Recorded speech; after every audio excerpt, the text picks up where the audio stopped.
खुलुमबाय आं रिंकु मनि नार्जारी बड'लेण्ड इंखं टेलिभिजननि स्टुडिअ'निफ्राय फोसावनो सिगांदों मोनसे गोजोनथाव खौरां।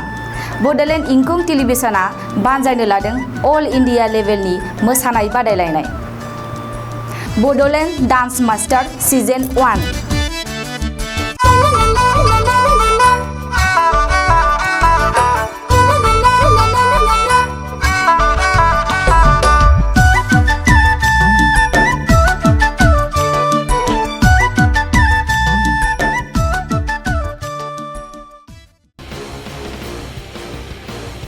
खुलुमबाय दिनैनि रादाबखौ फरायदों आं मिथिंगा बसुमतारी। दिनैनि गाहाय रादाबफ्राव दङ मिरु सोरखारनि केबिनेटआ गोदान सोलोंथाइ खान्थि गनायथि होबाय। प्लाज्मा दान खालामनो हांख्रायनायनि बागै गोबां इसारा। क'क्राझार BSc नार्सिं कलेजाव कभिड केयार सेन्टार जागायबाय। क'क्राझार नोगोराव कर'ना पजिटिभ मोननायनि जाहोनाव माखासे ओनसोलफोरखौ जिल्ला खुंथायगिरिया कन्टेनमेन्ट जन फोसावबाय। दुलाराय बर' फरायसा आफादा 30 जुलाइखौ थिउरिया बेरेखा सान फालिदों। बिजनेनि सा ओनसोलाव दै बानानै गाज्रि गोहोम गोग्लैदों। दानिया आबुं रादाब। मिरु सोरखारनि केबिनेटआव गोदान सोलोंथाइ खान्थि गनायथि होबाय।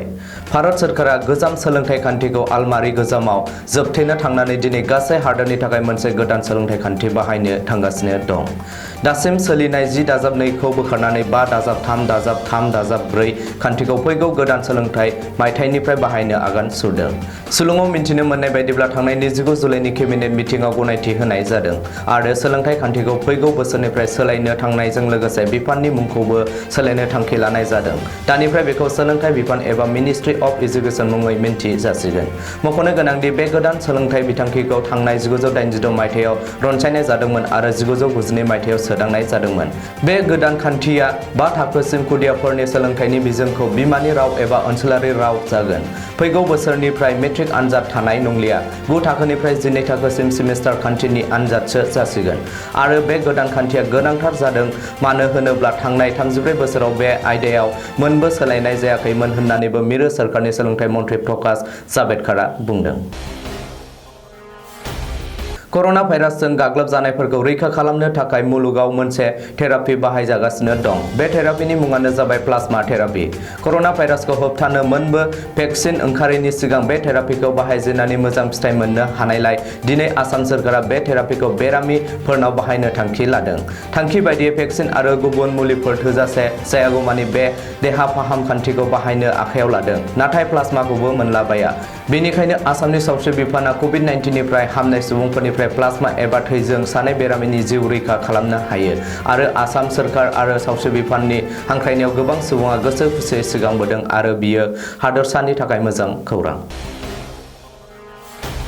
क'क्राझार सहरनि साखाथियाव थानाय बेसरगावनि BSc नार्सिं कलेजाव कभिड केयार सेन्टारखौ दिनैनिफ्राय जागायजेनबाय। बे सेन्टाराव जिल्लायाव गोदानै कर'ना पजिटिभ मोननो हानाय सुबुंफोरखौ दिनैनिफ्राय थिसननाय जागोन आरो फाहामथाय होनाय जागोन होननानै मिथिनो मोननाय जादों। खौरांगिरिफोरनि सिगाङाव CHO दीपांकर राजबंशीया फोरमायो दि बे सेन्टाराव आइजो आरो हौवासाफोरनि थाखाय गासै मोन 310 बिसनानि खाबु दं होननानै बुङो। लोगोसे क'क्राझार जिल्लानि सिङाव गोदानै कर'ना पजिटिभ मोननो हानाय सुबुंफोरखौ बे सेन्टाराव दिनैनिफ्राय थिसननाय जागोन होननानै बिथाङा बुंबावो। क'क्राझार नोगोरनि गुबुन गुबुन जायगायाव माखासे कर'ना पजिटिभ मोननो हानायखौ नोजोर होनानै आरो साग्लोबसारनायखौ होबथानो थाखाय थांनाय बुधबार थामहिनबा 29 जुलाइ खालि क'क्राझार जिल्ला खुंथाया नोगोरनि मोनथाम ओनसोलफोरखौ कन्टेनमेन्ट जन महरै फोसावनानै होयो। क'क्राझार नोगोराव कन्टेनमेन्ट जन फोसावजानाय ओनसोलफ्रा फारियै गौरनगर, रबिन्द्रनगर आरो शान्तिनगर। मिथिनो मोननाय बायदिब्ला गौरनगरनि थागिबि गपाक करनि नखरनि सोद्रोमाफोरनि मोदोमाव कर'ना भाइरास मोननो हानायनि उनाव गोसारनायखौ होबथानो थाखाय कन्टेनमेन्ट जन महरै फोसावो। बेराफारसेथिं रबिन्द्रनगरावबो मनज साहानि नखरनि सोद्रोमाफोरनि मोदोमाव कर'ना भाइरास मोननो हानायनि उनाव गोसारनायखौ होबथानो थाखाय कन्टेनमेन्ट जन महरै फोसावो आरो शान्तिनगरनि सुषमा सरकारनि नखरनि सोद्रोमाफोरनि मोदोमाव कर'ना भाइरास मोननो हानाय उनाव गोसारनायखौ होबथानो थाखाय कन्टेनमेन्ट जन महरै फोसावो। कन्टेनमेन्ट जननि सिङाव थानाय गासैबो सोरखारि नङै फसंथान, फालांगियारि फसंथानफोरा बन्द जानानै थाजोबगोन। अदेबानि बे समाव सावस्रि सिबिथाय, पुलिस बिबानगिरि, गोनांथार सिबिथाय आरो बेरामि सुबुंफोरनि हान्था-मेला खालामनायाव जेबो रोखोमनि गोहोम गोग्लैनाय नङा होननानै क'क्राझारनि खौरांगिरि बिनयजन नार्जारिया फोरमायहरो। चिरां जिल्लानि रनसायथाम गयबारि गामियाव जोहोलाव सोमला बसुमतारीनि मुंख्लं खाम्फायाव बिबार बावनाय आरो आरज रोजाबनायनि गेजेरजों बिस्थिबारखालि 30 जुलाइखौ थिउरिया बेरेखा सान फालिदों। बे फालिनाय हाबाफारियाव फुंबिलि समाव जोहोलाव सोमला बसुमतारीनि अनजालि बिसि मुस्रिमा भानुमति बसुमतारीया बिबार बावजेनदों आरो बेनि सिगां दुलाराय बर' फरायसा आफादनि आफादगिरि दिपेन बर'आ आफादनि फिरफिलाखौ बिरहोदोंमोन।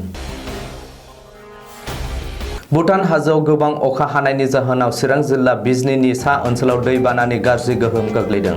सुबाइजार सामथाइबारि गामियाव खैला-मैला थांनाय लामाखौ अखानि दैया लोमसावजोबनानै खहा खालामदों आरो लामा रुगुंखौ खुरखालांदों। बेनि अनगायैबो बलांगुरि, बिष्णुपुर आरो पानबारि ओनसोलनि माखासे दैमा-दैसाफोरा खैफोद सिमनानि गोजौजों बोहैगासिनो दं। आथिखालाव खुख्लुं दैमायाबो गाज्रि देरबोगासिनो दं आरो गुबुंले दैया आबादथिलिफोरखौ खहा खालामफैदों। दिनैनि रादाबा एसेनोसै। गोजोन्थों।